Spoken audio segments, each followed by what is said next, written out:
your entire interaction with the world has been via this device. And then you go out into the world and you see, but hey, something here does not quite clock up, The reality does not live up to the expectation. And then the wheels come off because this person has no social skills. They didn't get into school ground fights. They didn't, have to interact with people who thought anything other than exactly the same way they do. So now they were in these echo chambers where you kind of gravitate towards the people that like what you like, and you only have to deal with them on your cell phone. Because if there's somebody that says something you don't quite agree with, you can just unfriend, gone. Okay, but Block. reality doesn't work like that. That guy you would have unfriended in like 2 seconds when you were 18 years old is going to be your boss tomorrow. And you're going to have to deal with it on a daily basis. How they make that work, I don't know. If I look in the world, I can see the evidence of this just breaking people. People do not know how to have conflict. They think conflict is some taboo thing, like everybody always has to agree with you. And be And, nice and be everybody yeah. always has to be nice. Most conversations stay safe. This one doesn't. I'm Vivian. I ask the questions people rehearse and then don't say. I'm Tiaan, the one who pushes back. And this is Cosecha Salvaje, Wild Conversations. Every week, a new conversation. What kind of people stuff? Like an I don't actual know. people stuff, like talking to each other, or locked in computers? And I mean, is there even a difference anymore? what do you mean? I mean, is there a difference? There should be. I see. Yeah, there should be. I think I the see. problem right now is that we normalize that people stuff mean to be locked in any. Staring at a screen. Yes, yes, I see. yes, Yes, that's yes. true. I mean, that's part of the problem, that we normalize it, and it's like what to do. Like, it is what it is. Got it. Understand. Yeah, But then again, that's like the new virus of this century. certainly is. It's not really a virus. It's an addiction. Okay, and it's a problem with this addiction that it can be so easily construed as a positive thing. People will say things like, "Oh, but it's my job to stare at a screen." Yeah, sure, it might be your job to stare at a screen for some part of the day, but it's not like mechanics are coming home and working on a car in their living room. You understand?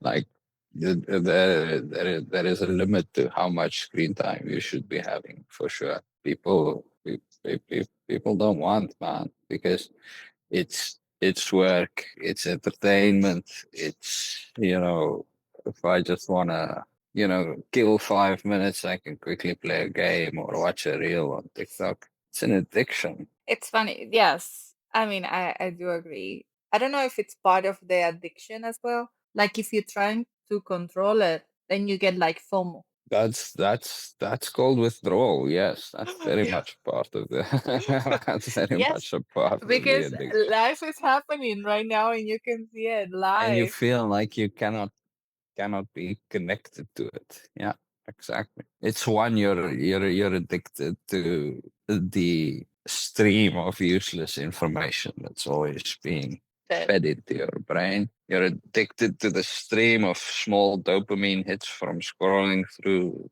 fast TikTok style videos. Uh, you're addicted to the feeling of, sitting down, doing nothing, and having something else experience the world for you. Because it's easy, right? You go on TikTok, you scroll, and you can see all of these wonderful places and all of these interesting people doing interesting things. But in the meantime, you're actually just sitting on your ass doing nothing. You don't have to think, you don't have to speak, you don't have to do anything. You're just consuming. it's very interesting because we tend, or I tend to think that is part of the, like, when the socials came to be, but it's not really, because I mean, the addiction started when we started getting like the first Nokia with the snake game, or even back before that, when you got your Nintendo or your Tetris, you know? The Yeah, to an extent. I mean, they certainly groomed us for the future we were about to make for ourselves. But they were essentially different in some very important ways. I Such. think, uh, well, for instance, cell phones. It used to be you had a phone in your house. Actually, before that, it used to be you had a phone on the street somewhere outside. Right? To go there and put some money in it, and then you could phone someone. Okay, until we came up with a way to get a phone, like you said, the old Nokia's, where it was the first time that you could just reach into your pocket and speak to anybody, anywhere, anytime. That was a significant advancement of technology, not in the pure technological sense, but in the biohacking sense of it. Because if you think, if you speak to any mother and you tell them, I could I could provide you a way to be able to reach your children at any time, at any place. Or you talk to a businessman and you tell him, I could give you a way to speak to your employees, to your clients, anytime, any place you want, any place you. I mean, you'd have to be a psycho to say no to that. Yeah. It's not gonna, and this is the danger, right? Like, we never thought the process through to its entire fruition. We never thought that we thought this was super duper convenient. Now when I'm driving a long distance, I could tell my family and friends exactly where I am. This was a big argument for getting one, like, I can always communicate. I don't have to pull over and find a payphone or stop at a gas station to call somebody. I could just do it. And that connectedness, it at once made the world a much smaller place. But what we didn't notice was it started to infringe already on our privacy right there. Because now, your boss could get hold of you in the middle of the night. You could come into your home at any moment. It's not no longer, there is my work, here is my home.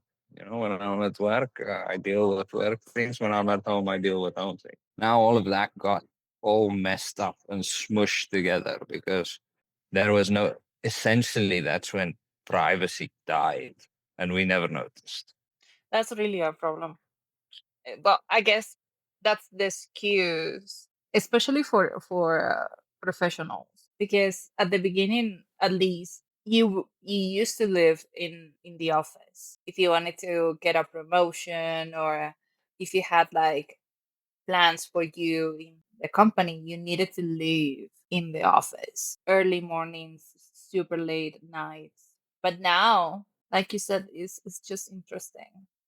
I mean, having been in that phase where you literally are working 24/7, where like if you're the point of information, they will reach you no matter the time. I mean, I guess it's convenient, Yeah. but maybe it's because now it's becoming like everything is bad in a way. Until now, people are seeing the actual effects Yeah. of You being see, a the bit. problem was it is convenient, and by no means am I arguing that you shouldn't be able to do all of these things Mm, I'm talking about.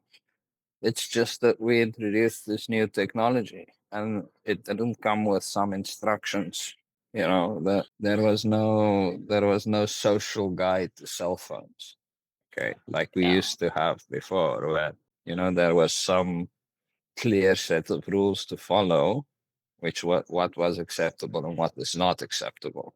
For instance, phoning someone in an emergency, that would always be acceptable, but we never drew the line in the sand and said to our bosses, listen, when I'm off work and I'm at home, I don't want you to fucking call me, right? We never drew that line in the sand. And that's kind of snowballed because the next thing that happened was, obviously, after the 3310 came the 3330 Nokia, and it had something called WAP. Okay. WAP being a web access protocol, which was basically the ability to go online and immediately, even though it didn't even have a color screen, even though it didn't even have a very good speaker so you could listen to music or anything. What happened was immediately we see things like game downloads. Yeah, And you had these video. subscription services. I don't know if you remember them. You could like dial a number and download a game, and they would charge you like something menial, like $2 a week, and you had access to this protocol where you could download some random games and some polyphonic ringtones and stuff. Some random stuff. People were really into it because it was cool. Don't get me wrong. It was a cool piece of technology for the time. But immediately the level of interconnectivity between not only the people, but between the people and, let's say, the corporate conglomerates, the tech companies that were starting to just form during this stage, they found a way to do exactly what your boss was doing. They found a way to reach you at any time, almost at will. They no longer had to make you buy a newspaper. They no longer had to get you out to the store to see a brochure or to see their products. They could come into your house and shove it in your face directly. And that's essentially where we are today. Like we spoke about the other time, even your fridge is selling you stuff now. I mean, it's easy to fall into that illusion because it's nice. It looks You've been beautiful. trained to think that it's Yeah. nice. Well, You've been trying to think that. But I mean, it's really not. It's fucking annoying. Okay, let's be honest. It's you know what I want my fridge to do? I want my fridge to keep the beer cold. Okay, I want my fridge to make sure my milk doesn't go bad within a day. Okay, what I don't want my fridge to do is to sell me talk shit. to me. Exactly. Okay. There I can draw a very clear line in the sand and say, like, this is too far. When it comes to what's happening on your cell phone, the lines are a little bit smushy. Okay, all right. But when it comes to putting a screen on my fridge and trying to sell me things from there, it's very easy. It's an absolute no. No. Like dead stop right there. Hard no. It's funny because it's not like, I mean, we saw how social media was born. So we were the first addicted. We were the first ones who were addicted to this technology because, I mean, in that time we had what, Messenger, to be able to chat with your Yeah. friends, and it was something that you needed to be glued to the computer, like Yeah. whatever system of social media, you needed to be glued to the computer. And your mom was a big uh, my mom She was was the one. villain for Yes, prying you away from your friends. But exactly. in actual fact, Especially, she just wanted you to get your ass out of the chair and actually go and see your friends. Probably, you know. not But only that, and it was either that or she needed the phone, oh whichever yeah, it was. there was a time there when you could only use one of the two. Yes, either you speak on the phone or you use the internet, but unless you had two lines, that was not a no-go.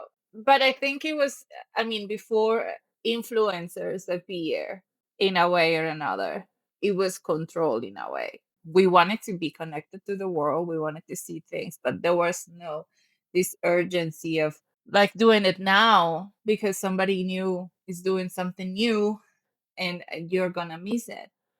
And also Wi-Fi wasn't a thing as well. Like if you didn't have like enough data, was a problem, and people didn't share the Wi-Fi as easy as it is now, that it's like you go and it's just there. Yeah. But I don't know, it's just, I don't know, it has becoming a problem, I guess, that we don't really talk to each other anymore. I mean, it's We don't know how to. By the time you reach, It's funny. I was seeing. I don't know, something I read somewhere. I can't remember. That. But it's like this concept of a young adult still being a child is a very modern concept.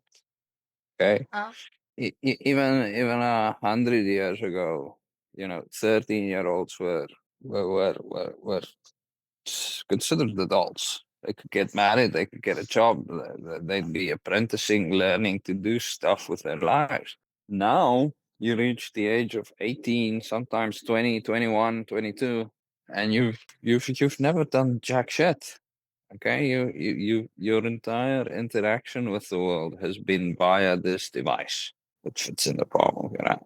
And then you go out into the world and you see, but hey, something here does not quite clock up, the reality does not live up to the expectation.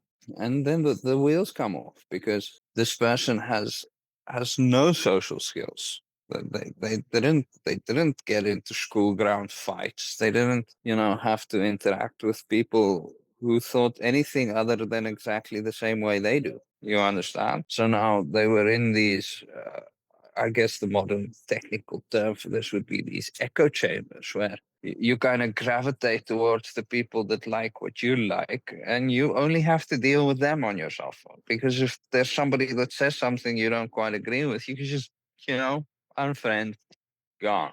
Okay, but Block. reality doesn't work like that. That guy you would have unfriended in like 2 seconds when you were 18 years old is going to be your boss tomorrow, and you're going to have to deal with him on a daily basis, right? So how people how they make that work, I don't know. It doesn't make sense to me. If I look in the world and I can see the evidence of this just breaking people. People do not know how to have conflict. They think, first of all, they think conflict is some taboo thing. Like everybody always has to agree with you, And be and nice and be everybody yeah. always has to be nice. Being offensive is violence. Words are violence. Yes. These kinds of things you hear it. You hear it. Speaking up is rude. Of course, Yes. right? Like, God damn, what have we become? like, it's ridiculous that those are the most normal things for human beings. It's how we learn. It's how through conflict is how we evolve. Okay. If you always just listen to people that agree with you, you're never gonna learn anything. Okay, I guess it's impossible I guess this because you've decided you're right, and you get into a room with a whole bunch of other people that's decided you're right, and of course you must be right all the time, right? It boggles my mind, and then we see depression just through the roof. And people are like, "Oh, why are so many people depressed? The world is such a terrible." No, the world is a significantly better place than it was even 50 years ago. that is The problem is us. Us. mm, We are the problem because we have lost the ability to deal with any sort of conflict in the first place, and really any kind of hardship or pushback at all. We just want to, not deal with it at all. We'd rather walk away. I don't know. I think it's about I don't know what happened because that comes from education, to be honest. That's literally something that parents teach their kids. So I'm not sure But where parents we don't got teach the kids anymore. Screens now teach exactly, the kids. but I don't know where we like derail so badly. If it was because they found out that the screen actually like were containing the kids and then they just decided that that was better than actually let them explore the world, but that's at home. But then schools, I mean, don't get me wrong, I mean, having bullies and fights and all the stuff, they're not the nicest thing in the world. Cool, I understand that. But now like education is based on what you just said, like just be nice Yeah. all the time. It's like I agree with the concept, use your voice before any punch. For me, that's way better. I know punching in South Africa, it's a sport, But then again, then again, but getting into conflicts But like then again, kids don't that's a resolve part of the thing, anymore. like, look, I don't like the kind of the fighting culture that exists within my culture specifically. Like, it's not exactly, you know something to be proud of, or something to be, you know cocky about. But it stems from that. Oh, we were not raised to be afraid of conflict. Okay, You we just shake don't it up. see conflict as an inherently bad thing. In other words, you'll hear a lot of times parents say things like, "Don't talk back to me," like when kids ask them something, right? Oh, It I was wouldn't not get a quite like warning. that for us. No, There was a clear line at which you were not no longer, questioning something, and where you were challenging something, and even a little bit of a challenge was still okay. But at some point, you must be allowed to, as a child, feel around for where is the boundary. Okay. test your And parents until you find this. exactly. And all kids do this, right? This is Oh a yeah, very normal thing. yeah, So, yeah. and we were kind of let off the leash a little bit. For instance, if me and my friends went around the house and there was some argument about some completely insignificant thing, my parents wouldn't immediately jump in and just sort out the fight for us. That's Okay. happening. Yeah. They would not come to officiate. Mm, Okay. They were like, they're boys, let them sort it out. yeah. Leave them.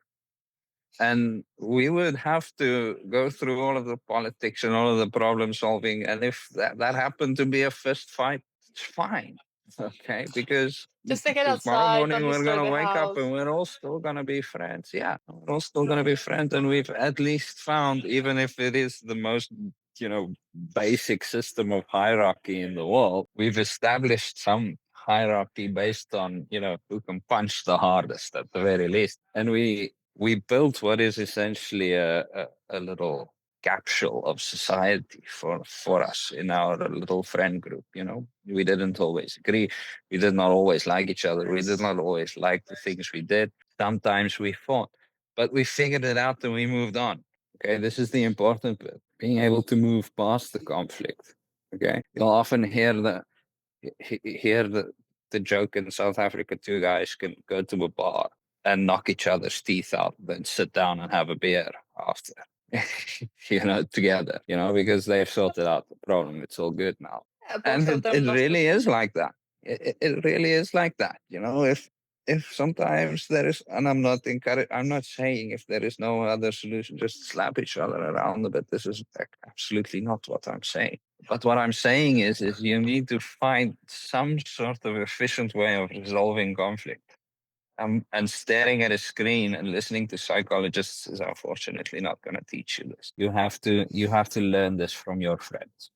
Your parents cannot teach it to you. No school can teach it to you. Only interacting with other human beings can teach it with you. And interacting with them face to face.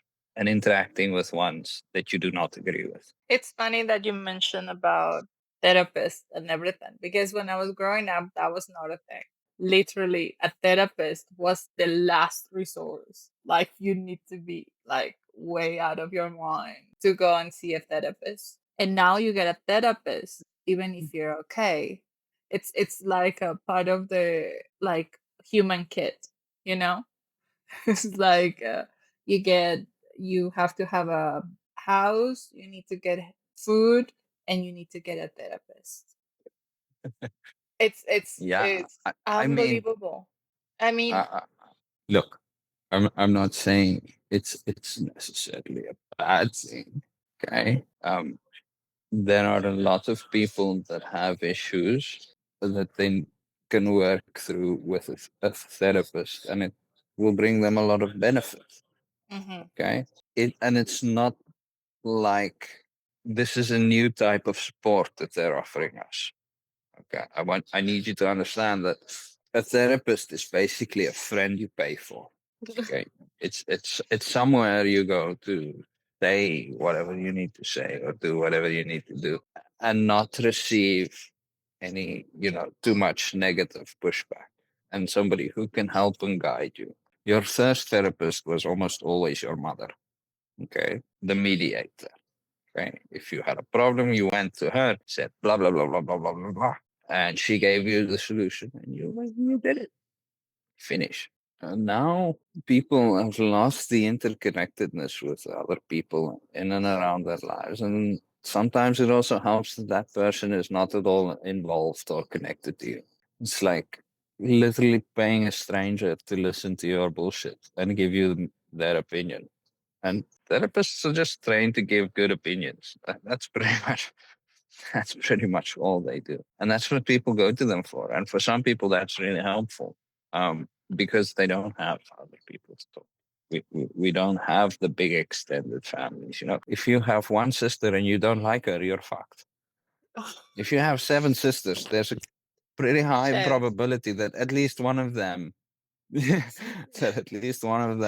will be a nice enough person where you could go with your problems, right? So it's just the way the society has changed that we now need to outsource another part of our human experience to someone else.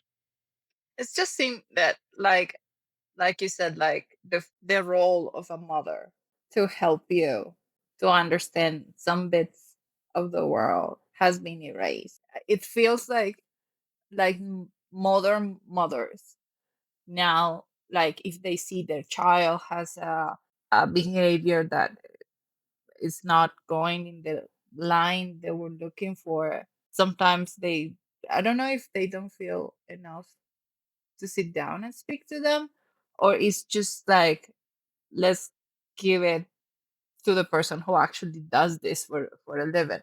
I don't know. I'm gonna come back to what I said before about how humans develop, right?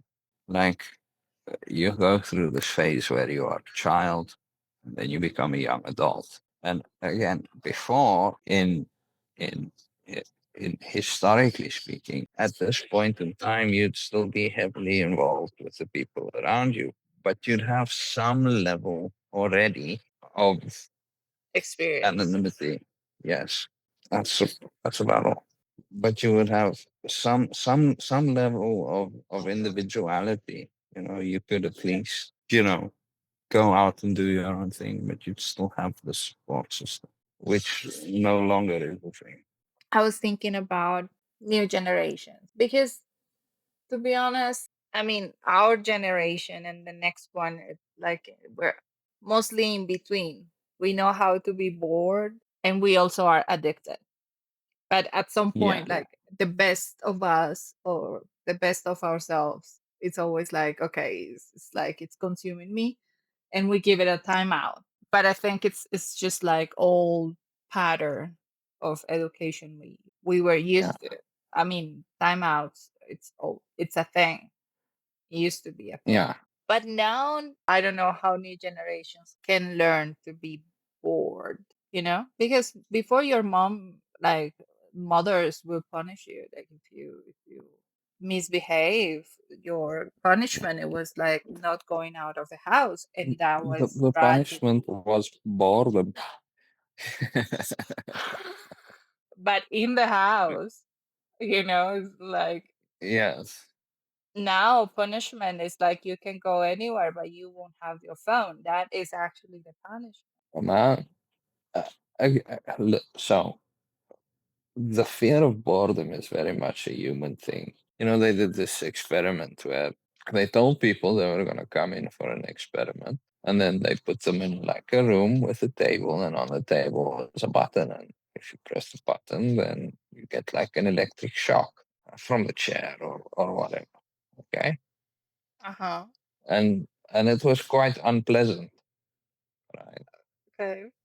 And they brought them into the room, they sat them down, they explained to them what the button is and what the button does. And most people would go like, "Yeah, no, I don't want an electric shock." Some people would test Out of it, curiosity. Yes, that's what out of I was thinking. curiosity, and go like, "Oh, okay, fuck yes, that's very unpleasant. I don't like that at all." And then the researchers would leave, okay, and they would just leave them there. And the vast majority of people, after 20, 30 minutes, they would press the button because that's all there is in the room to do. Because we would quite literally be in pain rather than being bored, and that's genetic. Okay, like this is why taking away the cell phone works. This is why grounding somebody that wants to go outside. This is the important thing. Like as we wanted to go outside and be with our friends, the newer generations, they never experienced that really, right? No. For them, being with their friends is being on their phone, so that's why, that's as a punishment or as a threat, at the very least, that works. It's because human beings, all of us, regardless of generation, we hate being bored. It's not something we can actually do. It's not genetically programmed into us. If we sit around literally doing nothing for long enough, signals to our body that we want to sleep, and we fall asleep. Okay, we go someplace else. So boredom is an effective punishment. I feel like the structure has a little bit changed. Like you say, the newer generations, they don't want to go outside. Taking the phone away from them is a punishment, because now you're making them, it's like taking the crack from a meth, taking the crack away from an addict, because they're so highly addicted. It's a highly effective punishment because the withdrawal symptoms are genuinely unpleasant. That reminds me of a video that was circulating not long ago about a parent that punished his son, and the I don't know what he did, if he was punished just because he was using too much screen time, and he took away the phone and kicked him out of the house. I mean, that was the punishment. Like, you're not allowed to step in the house until like 5 o'clock in the afternoon, something like that. The kid was in the window. It was like, let me in. It's like, no, you're grounded. You need to be outside. It was like, what do you mean? And people were asking, like, what's happening? It's like, eh, like, uh, like the obvious question is like, you're grounded because you're outside. I said, no, he doesn't want to let me in. And the dad was like, go do something, whatever, how you call this game where you just like ring the bell and run. In my country, we call this tok toki. Huh? In America, they call it ding dong dash. Oh no, here it's Tintin Corre Corre. Ding ding, correct. Corre Corre. Yeah. Correct, correct. Yes, yes. And it's like, Wow.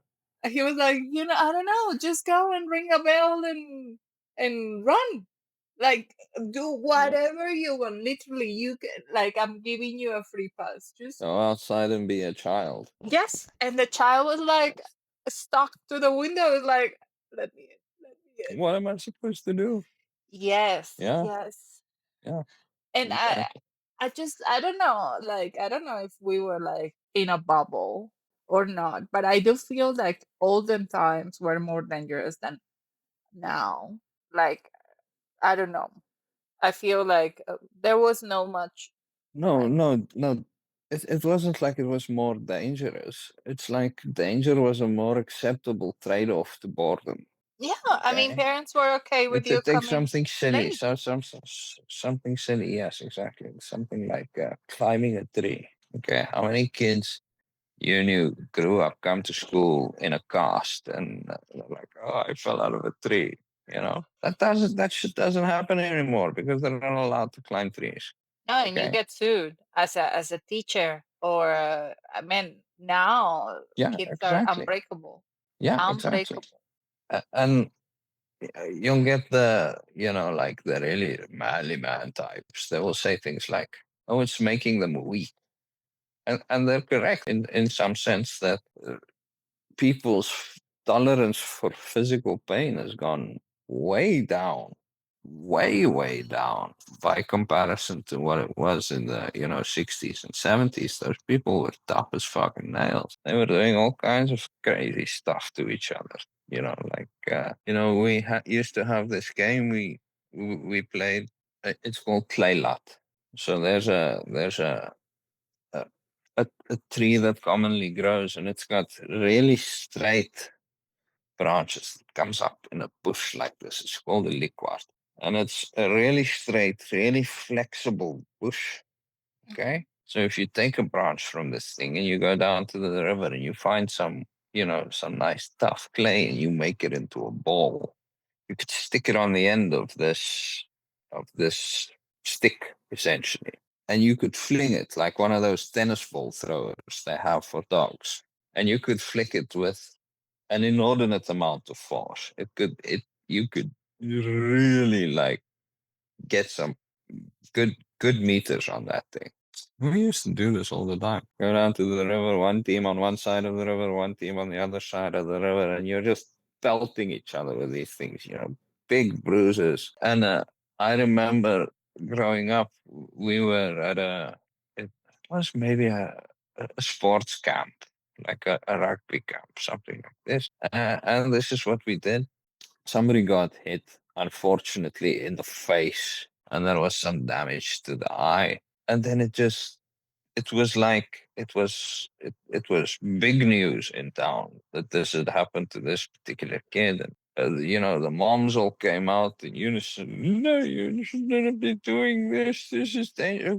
Keep in mind, people have been doing this for fucking generations, and it was always fine. It was just one quite unlucky, unfortunate incident, and it died out completely. Now if you speak to the kids and you ask them what is this, they've never heard of it. They've never done anything like it. So to an extent, we've become so protected Yeah. that now we just fall apart. And people wonder why is everyone so sickly, and so the lack of physical and mental fortification of human society, because being in pain, it's not just the mind and the body, they work together, right? You cannot have a healthy mind without a healthy body, and vice versa.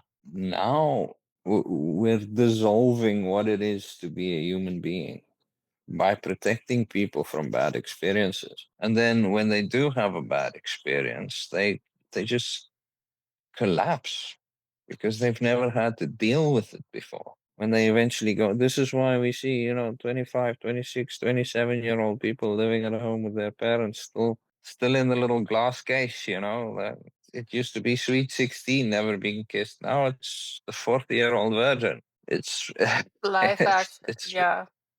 yeah. And that's not good. That's objectively, we've had a certain level of fortification against strife, whether it be physical, mental, emotional, and we're actively losing it by the day. It's getting worse and worse. Okay, we're getting not only, like we said the other day, are we getting dumber, we're also getting weaker. That's a problem. It is a situation.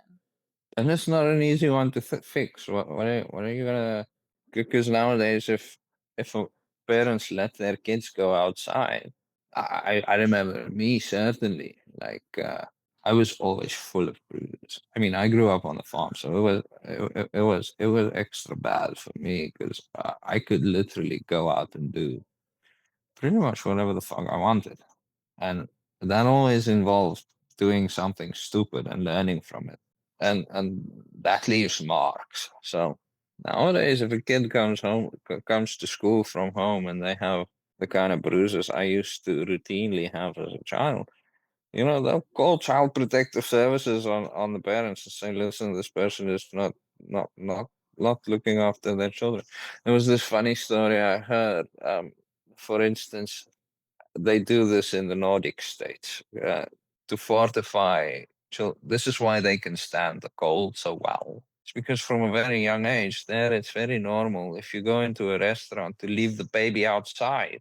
Ah, Okay, yes, I saw that. so you'll Yeah. come with a stroller and you leave the baby outside. You go into the coffee shop. You have a coffee with your friend. First of all, it's safe. Let's be honest. And second of all, the human body is a wonderful thing, and it becomes somehow fortified against the cold by doing this. And I bet they even used to have these little cages. You can go look up photos in New York. They used to have these little cages where you could put a baby outside if you live in an apartment building. So it's like a literal little bird cage, okay? With a window in front of it, and you open the window and you could put the baby outside, even if you live on the 10th floor. A little baby is just chilling in this little cage. This is an actual thing that existed. And so when Nordic people go to America, they get child protective services called on them on the regular for leaving their children just minding their own business outside in the little baby stroller chilling. And I think that's certainly a part of the problem. Also, I must interject here that some North American societies, both in the US and Canada, I think they're probably most guilty of this for some reason.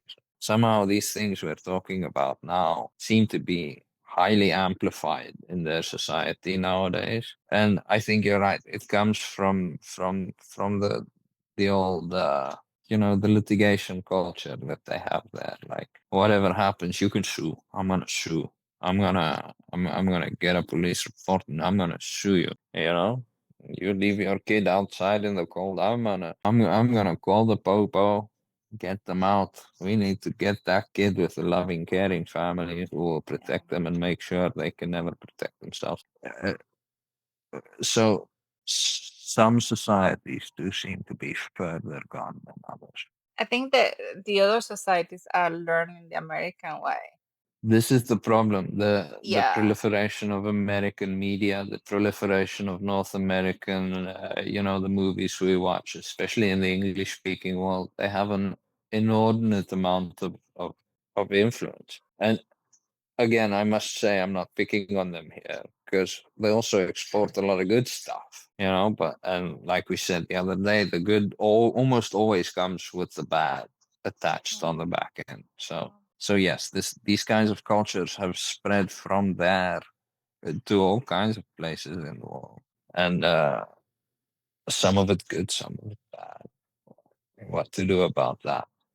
I think, especially when it comes to screen time, however, I do think we need to, we need to go back a little bit. We need to step back and we need to do what I said in the beginning. We need to draw a line in the sand and say, okay, this and this and this is clearly okay. That and that and that is not okay.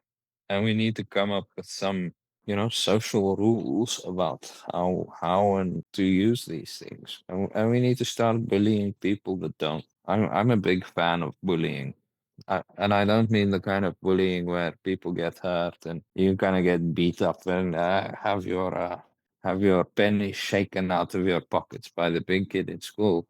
But we should go back to calling people out on their bullshit. That's a hard And it process should to be go allowed. back. Yes, that's what I want to say. That should be. However, since now we're all breakable so easily, Yeah.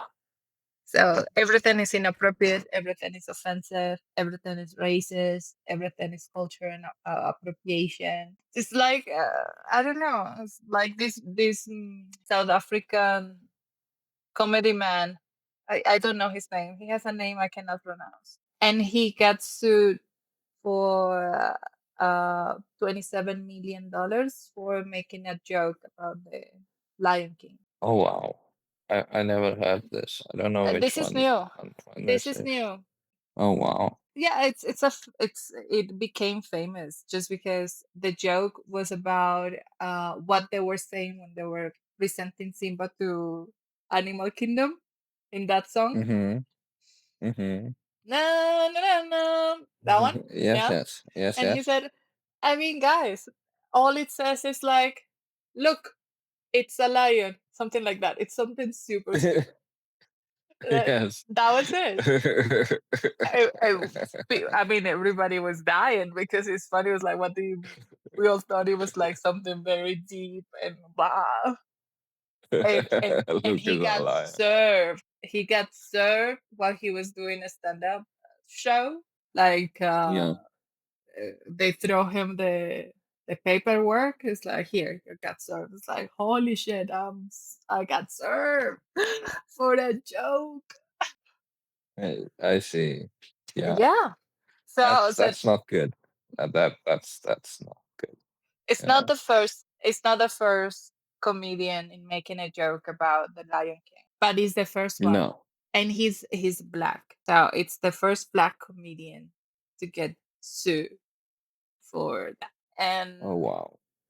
yeah, it's an interesting thing because now everything is so like It's I can tragic. say, And if you yeah, can listen, there used to be this kind of general agreement in society, this unspoken rule that comedians are kind of allowed to say whatever they want, eh, for the sake of apparently, being.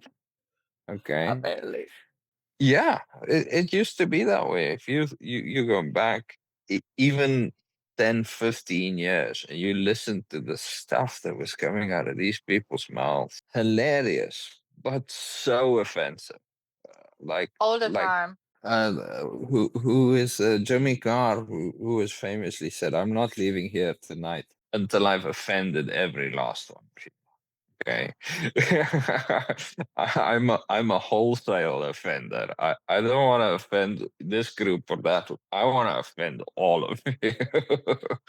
And that used to be it's funny. It's funny. Okay. And it's a joke. So I mean, sue anyone you want, but leave the damn comedians out of this because they're the last ones that are allowed to be funny. You can't make funny movies anymore because of this exact same principle where you have to keep it all very PC. If we take away the comedians, we'll kill the laughter completely. Leave them Yeah, alone. it's true. It's true.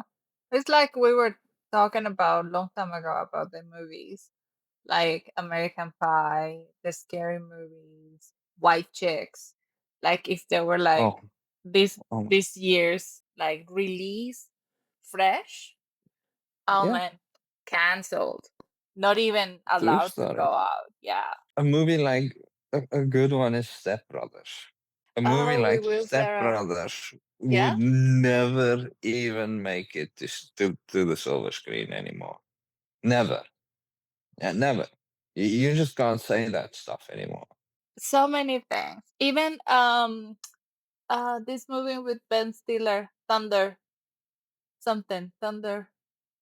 The one where Downey Jr. plays a black guy and he has Ah, to be, yes. yes, Yes, Tropic Thunder. thank you. Yes. Yes. That's Yes, a yes. great movie that That's even them they said fantastic. it's yes, and Fantastic. it's not gonna be out without offending half of the world. Half. Yeah, yeah, yeah, yeah. Half. Oh, it's all getting kind of silly. Like It's if unfortunate. you're not even allowed to be funny anymore, then it's the beginning of the end. It literally is the beginning of the end of civilization. It is, it Because is. if entertainment is not free, it means the society isn't free. So if we're policing each other's words, that's a very you're policing other people's words not because you care what they say. You're policing it because you care what they think.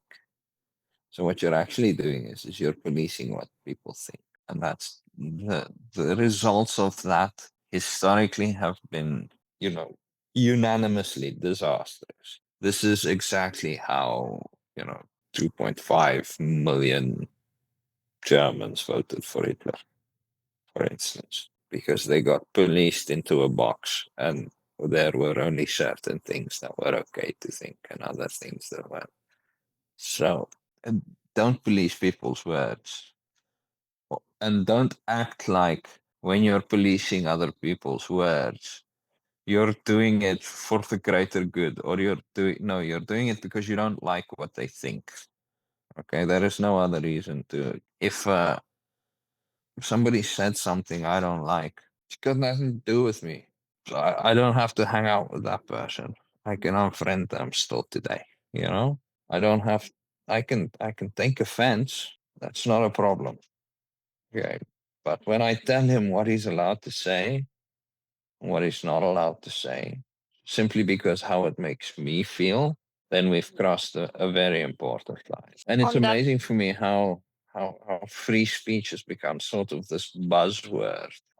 I think probably again because of how it's used in American how it's been weaponized almost in American politics, and how kids today they kind of think it's a bad thing to be able to say and do whatever you want.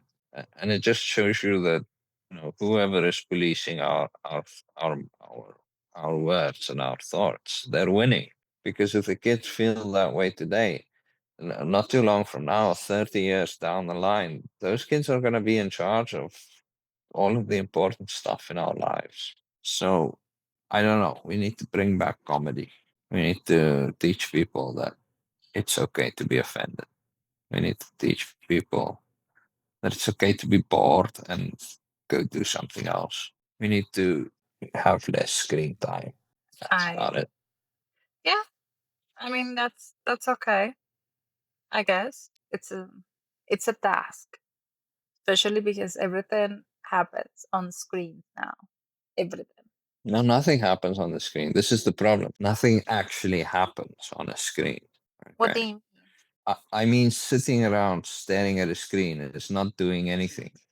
Again, Yeah, you're just sitting there and not doing anything. And if everybody is sitting around staring at a screen, the people who are out in the world not staring at a screen, they're doing stuff. They're doing important stuff that you should know about that they're not going to put on your screen. You're not doing anything on a screen. It's a completely arbitrary world. It is the matrix. People ask if we live in a simulation.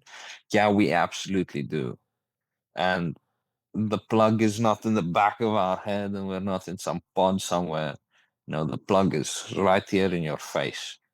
And the port is your screen. damn. Mic drop. It's an interesting topic, and it's gonna be relevant for a few more years. Oh, it is going to be relevant until it goes away. And how it goes away, who knows? Like you'll see a lot of people say things like, well, the cell phones are here now. Well, we can't really do anything without them anymore. So ergo, they must stay. And they're right to an extent. You're not going to get the world to go back to a place where you can only call people on a landline, knowing that, this exists. That would be kind of silly and impractical. But we need to stop allowing it to be the wild, wild west. We need to Find the middle. find out some way to have some acceptable rules agreed upon by society, and we need to start following those rules We on ran out what of is time. acceptable use of screen and phone. What is acceptable? Anyway, mister, we ran out of time. Thank you. Thank you. Until next one. Very good. Bye bye. Thank you for being part of this conversation. If something landed, share it. Find us on Spotify, Cosecha Salvaje Wild Conversations, link in the description. See you next week.